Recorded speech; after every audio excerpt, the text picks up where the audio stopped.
Look, I get it. I totally get it. You see those big bat ears, that squishy little face, the way they do that hilarious little waddle when they see you, and your brain just melts. It's pure, uncut dopamine.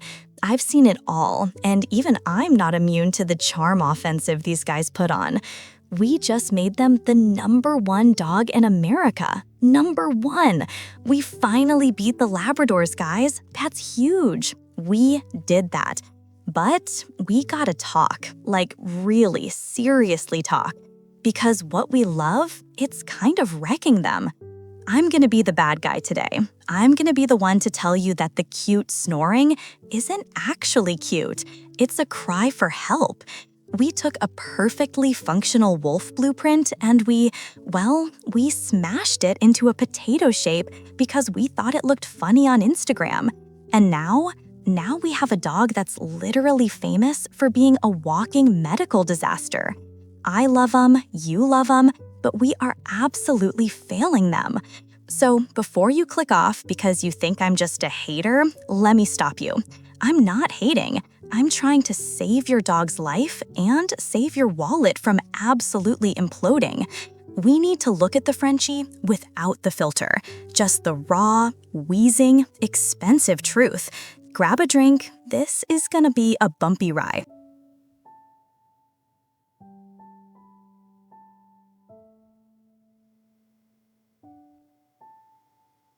Okay, big fancy word time.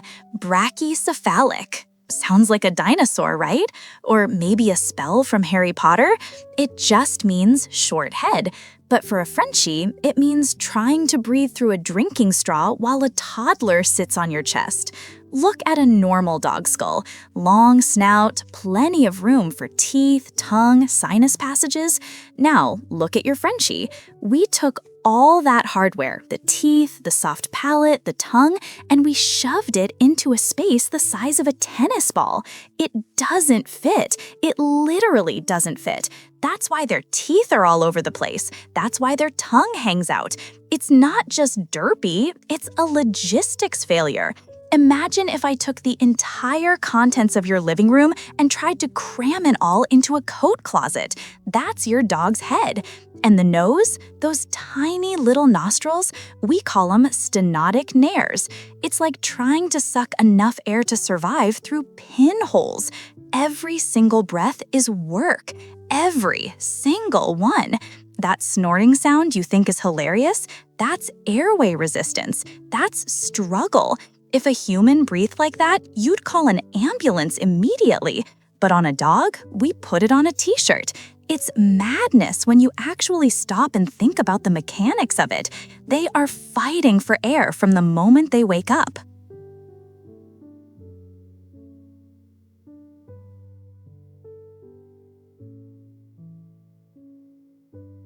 Here's the thing that really keeps me up at night staring at the ceiling. Nature didn't do this.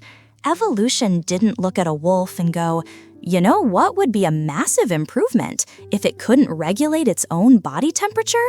No, we did this, humans. We played God with genetics because we wanted a lap warmer that looked like a gargoyle. And biology is fighting back hard. Every system in their body is compromising just to keep the lights on. We prioritized the aesthetic, the flat face, the wide chest, over basic biological function. It's a design flaw. If this were a car, there would be a massive recall. The manufacturer would be sued into oblivion. But because it's a living, breathing creature with a personality, we just shrug and say, well, that's the breed. Is it though? Or is it a crime scene? We've created a creature that requires surgical intervention just to exist comfortably. Think about that for a second. Routine airway surgery isn't maintenance, folks. It's a software patch for a broken product. We wanted something cute, but we ignored the requirements for life. And now the biology is screaming at us, showing us skin infections, breathing crises, and spinal issues, and we're just putting a cute harness on it and calling it a day. It is entirely on us.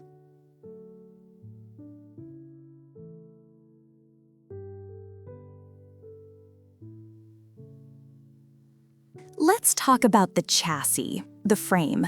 You ever watch a Frenchie run? It's charming, right? That little bunny hop? Yeah, that's not good. That's biomechanical chaos. Their front end is heavy, massive shoulders, big head, and their back end is, well, it's kind of weak. It's an engineering nightmare. We've bred them to have these steep, straight rear legs and a front that's way too wide. It puts insane pressure on joints that were never meant to carry that kind of load distribution. It's like putting a semi-truck cab on a skateboard. Eventually, the wheels are going to pop off. We see hip dysplasia in dogs that aren't even old. We see knees that pop out of place, luxating patellas, like it's a party trick. And it's painful. Dogs are stoic. They won't cry until it's agonizing. So you think they're fine. They aren't fine. They're compensating. They're shifting weight, walking weird, trying to keep the machine moving despite the fact that the gears are grinding. This skeletal structure is a ticking clock. You're looking at a dog that is structurally unsound from the moment it's born. And we keep breeding for more bone and wider chests, like we're building bodybuilders, but we're forgetting the joints have to actually support that meat. It's a frame designed to fail, and the dog pays the price in pain.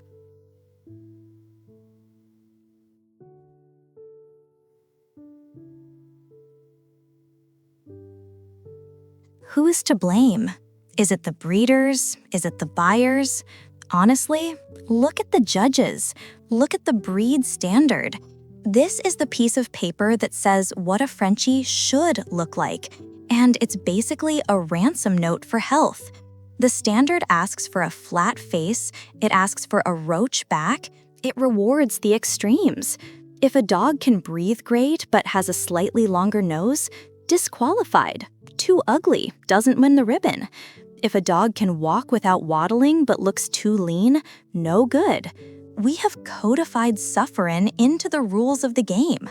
Show breeders are chasing a look that is incompatible with a pain-free life. And then backyard breeders see that and go, hold my beer, I can make it even flatter and wider. It's a race to the bottom. We are literally awarding prizes for disability. Think about how messed up that is. We put a rosette on a dog that can't run around the ring without gasping, and we call it best in breed. Best in breed? More like best at surviving despite our best efforts to ruin it. We need to burn that blueprint and start over, because this one is cursed. Until we change what wins, we aren't going to change what suffers. It's systemic, and it's ugly.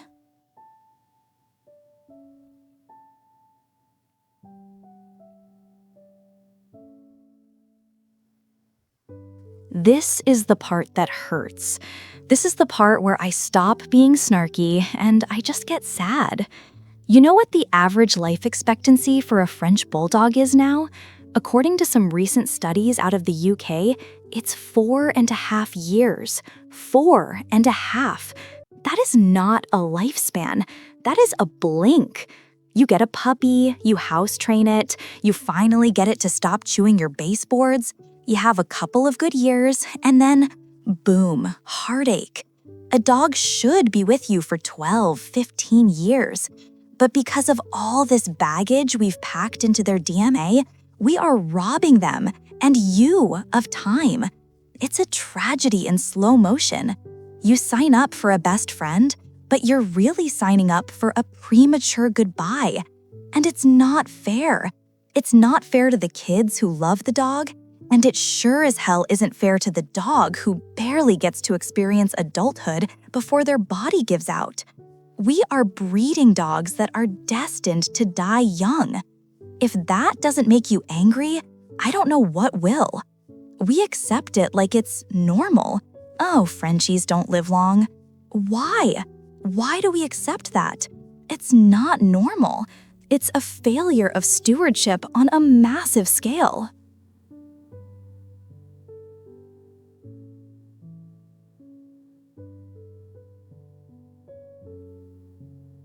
All right, this is where things get a little weird and honestly kinda sad.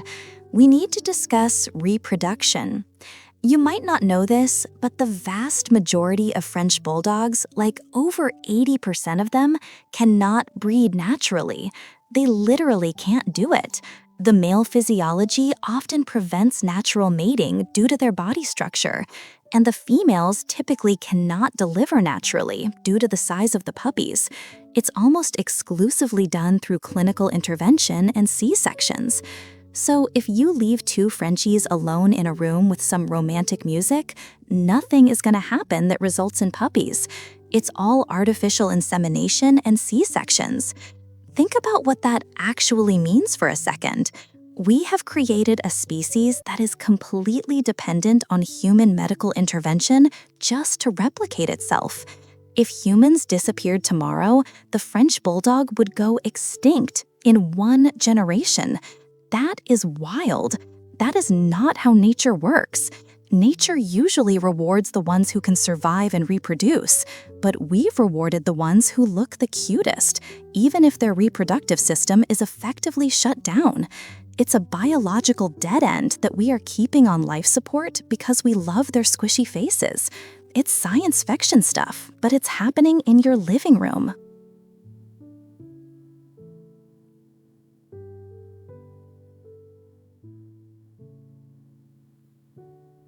Now let's talk about the weather. You see a nice, sunny 70-degree day and you think, perfect day for a walk. Your Frenchie looks at that same day and sees a death trap. I am not being dramatic. I am being a trainer who has seen way too many close calls. Dogs cool themselves down by panting. They move air over the moist tissue in their nose and mouth, and it acts like a radiator. But the Frenchie? Their radiator is busted. It's smashed. They don't have enough surface area in that tiny, flat nose to cool the air down. Plus, all that extra tissue in the back of their throat swells up when they get hot, cutting off their air supply even more. It is a vicious cycle. They get hot, they pant harder, the throat swells, they get hotter, they panic. It's called thermal runaway. And it happens fast, like blink and you miss it fast. I'm talking about a dog going from happy playing to critical emergency in minutes. You can't treat them like a normal dog in the summer. You gotta be a helicopter parent. Ice vests, air conditioning, early morning walks only. You basically own a vampire that dies in the sun. If you aren't paranoid about the heat, you aren't paying attention. It's stressful, man. It's really stressful to love a dog that can't handle a warm afternoon.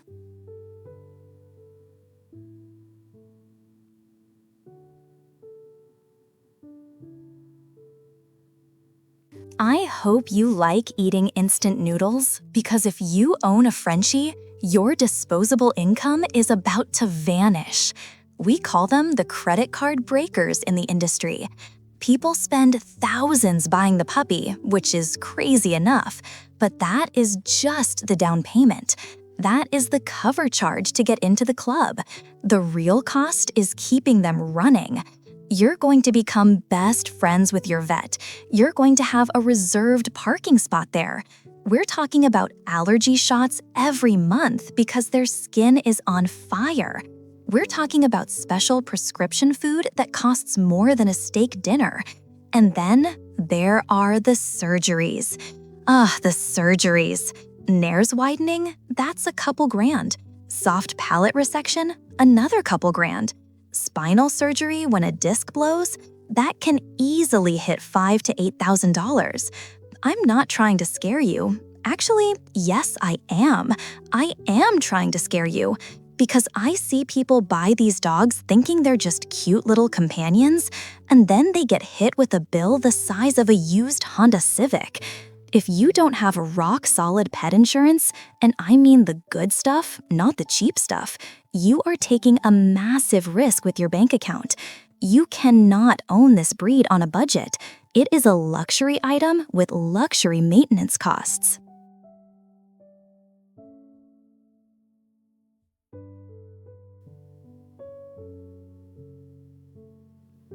Okay, quick pop quiz. What happens when you throw a dog in a pool? They do the doggy paddle, right? Wrong. If you throw a Frenchie in a pool, they sink like a stone wrapped in lead. I cannot stress this enough. French Bulldogs are not swimmers. They are anchors. Look at their build. Huge, heavy head, dense bone structure, massive chest muscles, and tiny little stick legs in the back. Their center of gravity is all the way forward.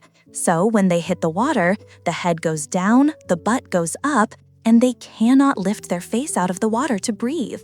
It is physics. They are top-heavy. I see so many videos of people letting their Frenchies hang out by the deep end without a life jacket, and it gives me heart palpitations. It only takes seconds. They slip in, and they don't pop back up.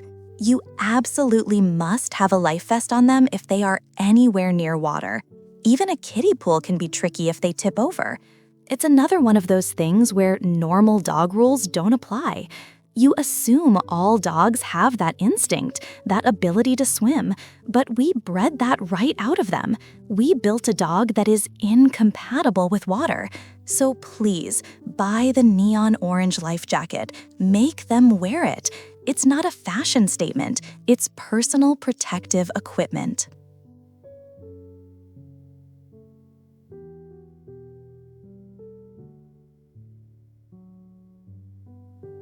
Here is the part that breaks my heart the most. Frenchies are tough, like really tough. They have that bulldog heritage, that terrier grit. They were bred to ignore pain, to keep going no matter what. And that is their biggest enemy.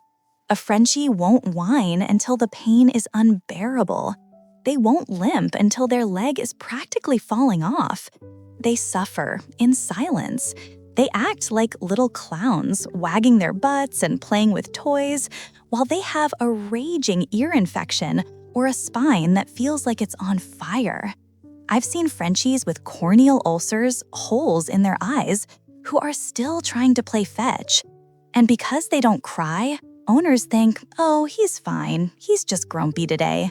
No, he's in agony. You have to be a detective. You have to look for the tiny signs. Is he licking his lips a lot? Is he panting when it's not hot? Is he hesitating before jumping on the couch? Those are the screams. Those are the red flags. You can't wait for them to tell you they hurt because they won't. They will mask it until they collapse. It's a stoicism that masks misery. And it means you have to be hyper-vigilant. You have to save them from their own bravery.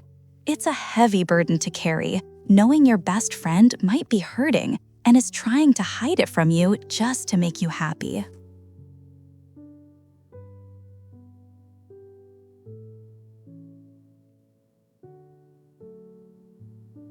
So, you want a hiking buddy? You want a dog to go on 5K runs with you? Get a Vizsla. Get a Shepherd. Do not, under any circumstances, get a Frenchie. I have clients who say, but he loves to run. Yeah, he loves it for about 3 minutes, and then he's flirting with cardiac arrest. Their exercise tolerance is practically zero. It's not because they are lazy. Mentally, they are ready to go. They want to chase the ball, but their body is a prison. Their lungs can't supply enough oxygen to their muscles for sustained activity. It's like trying to run a marathon while breathing through a stir stick. You have to be the fun police. You have to be the one to stop the game while they still want to play. And that sucks. It feels mean. But if you let them go until they stop on their own, you've gone too far. We have to find other ways to tire them out. Mental games, puzzle toys, snuffle mats. We have to work their brains because their bodies literally can't handle the workload of a normal dog. It's frustrating for them, and it's frustrating for you. You see a dog that wants to be an athlete, but is trapped in a body that fails them at every turn.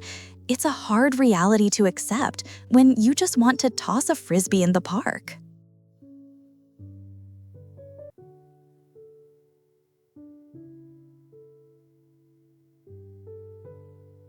You know that feeling when you buy a used car and the mechanic gives you a list of repairs that's longer than a CVS receipt? That is the French Bulldog medical file.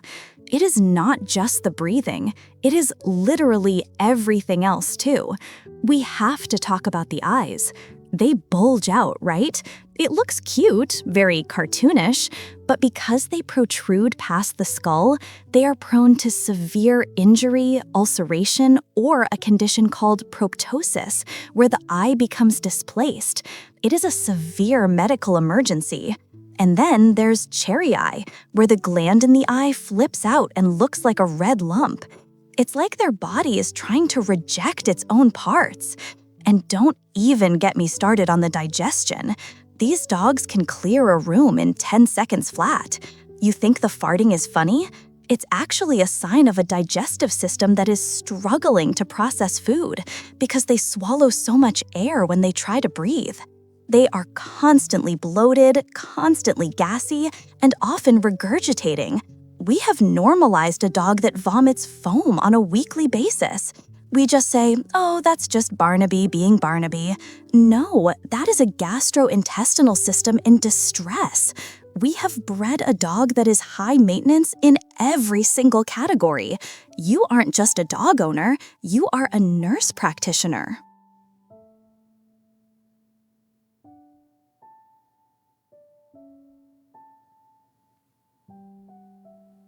If you own a Frenchie, you probably know the sound. Schlorp, schlorp, schlorp. That incessant, wet sound of a dog licking its paws at 3 in the morning. It drives you insane, right? But imagine how it feels for them. French Bulldogs are basically allergic to being alive.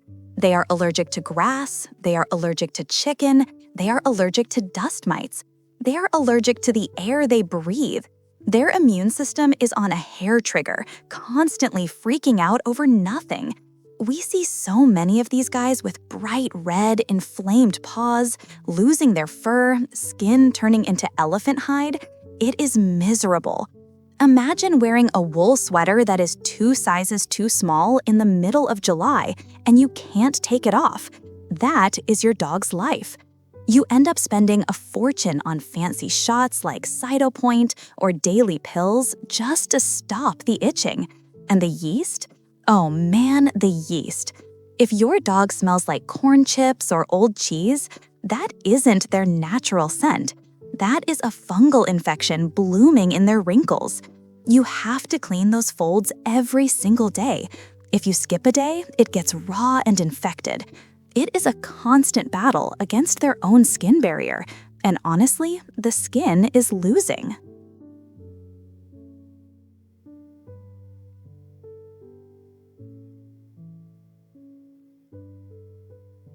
Okay, we need to get serious for a minute. This is the big one. This is the nightmare scenario. IVD, intervertebral disc disease. Because we bred them to have that cute roached back and no tail, we messed up their spine, badly. The discs between their vertebrae dry out and calcify way earlier than a normal dog's. They turn from jelly donuts into brittle hockey pucks. And then, one day, they jump off the sofa, just a normal jump, or they twist to catch a ball and pop. The disc ruptures and compresses the spinal cord. It causes sudden, immense pain. One moment they are playing, and the next, they can't use their back legs. I have seen grown men cry in my lobby because their dog was fine at breakfast and paralyzed by dinner. It happens that fast. It is a catastrophic mechanical failure. And the fix? Emergency surgery that costs more than a semester of college, followed by months of crate rest where the dog isn't allowed to move. And even then, there is no guarantee they will walk again. Every time a Frenchie jumps off a bed, I wince. I literally wince. You are watching a dog live on the edge of a spinal crisis every single day. We built a suspension system that cannot handle the weight of the car, and the crash is almost inevitable.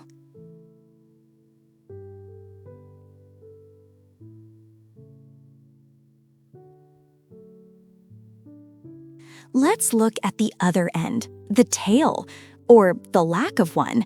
You think that little nub is cute? It's actually a deformity. It's called a screw tail. The vertebrae in the tail are fused and twisted. But here is the kicker. That malformation doesn't always stop at the tail. Sometimes it creeps up the spine. We see hemivertebrae, bones shaped like butterflies or wedges that create weak points in the backbone. But let's stick to the tail itself. Because it's so tight and twisted, it creates a deep pocket, a tail pocket. It's a dark, moist cave right above their butt. And guess what loves dark, moist caves? Bacteria, dirt, grime. If you aren't getting in there with a wipe, and I mean deep in there where the sun don't shine, it gets infected.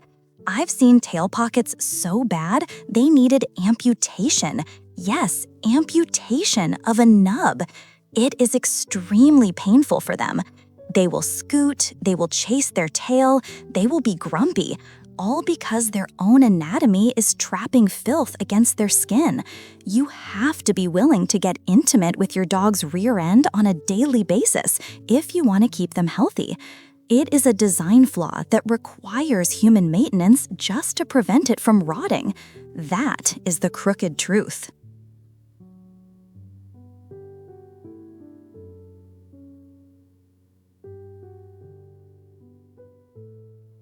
So, where do we go from here? Am I telling you to hate your dog? No! Love your dog. Love the heck out of them. Give them the best life possible. But we have to stop buying the broken ones. We have to stop rewarding the breeders who are breeding for the flattest faces and the most extreme bodies.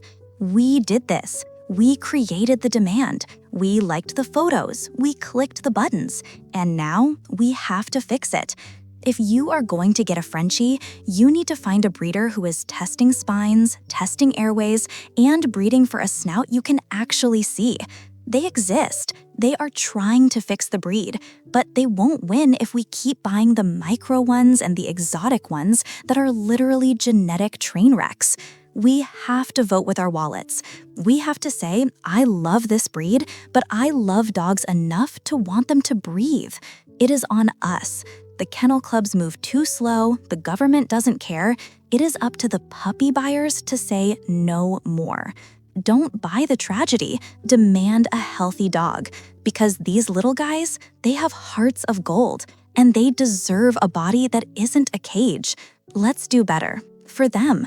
Thanks for listening. Go hug your dog.